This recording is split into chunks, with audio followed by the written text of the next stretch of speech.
Shalom, selamat pagi Bapak Ibu sekalian. Berjumpa lagi di GKK Menyapa. Mari kita berdoa. Tuhan Yesus, terima kasih untuk kasih dan pemeliharaan Tuhan dalam kehidupan kami. Sebelum kami memulai kegiatan kami hari ini, kiranya Roh Kudus sendiri menerjemahkan pengajaran firman Tuhan bagi kami semuanya. Dalam Kristus Yesus, firman Allah yang hidup, kami berdoa.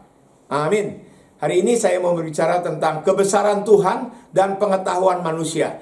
Dari satu ayat, kitab Ayub 36 ayat 26. Firman Tuhan katakan, sesungguhnya Allah itu besar, tidak tercapai oleh pengetahuan kita, dan jumlah tahunnya tidak dapat diselidiki. Amin. Saudara, saat kita pernah naik pesawat, pernahkah saudara memikirkan tentang Tuhan, saudara? Saat take off atau akan landing, dari atas kita melihat gedung-gedung, rumah-rumah terlihat kecil sekali. Apalagi manusia di dalamnya, mungkin seperti semut atau pasir. Pertanyaannya, apa benar Tuhan mengenal satu persatu orang yang dikasihinya? Firman Tuhan hari ini menyapa otak kita yang kecil ini. Kita belajar dari perspektif kitab Ayub yang mengatakan, sesungguhnya Allah itu besar, tidak tercapai oleh pengetahuan kita, dan jumlah tahunnya tidak dapat diselidiki. Luar biasa sekali. John Locke pernah membagi pengetahuan dan keyakinan berdasarkan hubungan dengan akal budi.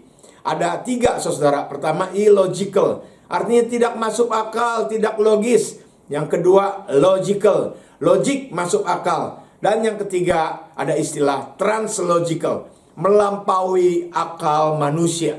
Kalau kita berbicara tentang Tuhan, Tuhan melampaui akal manusia.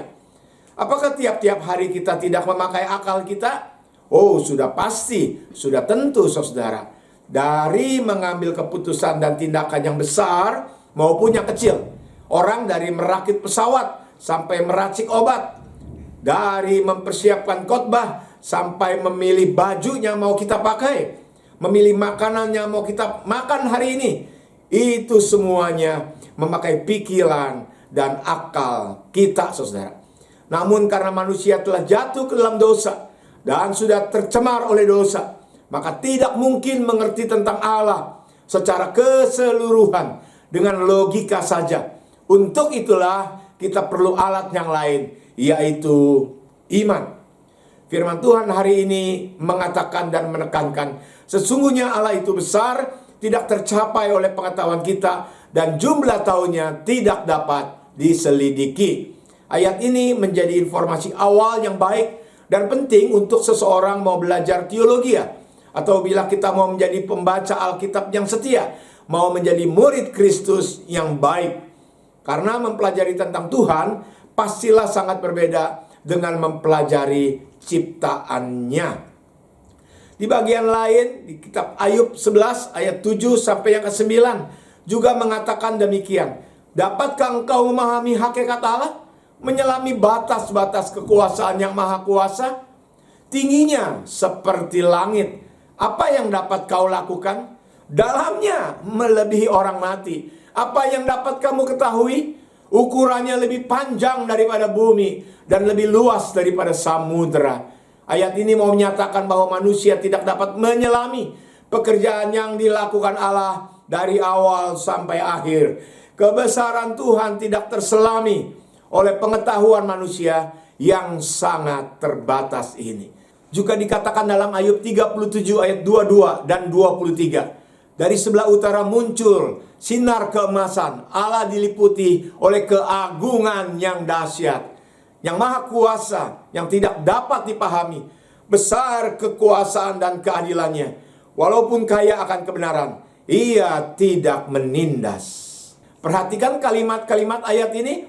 Allah diliputi keagungan yang dahsyat, yang maha kuasa, tidak dapat terpahami. Besar kekuasaan dan keadilannya, kaya akan kebenarannya. Saudara takjub dan terpesona membaca kalimat-kalimat ini. Oh, betapa besar dan dahsyatnya Tuhan yang tidak dapat terpahami itu.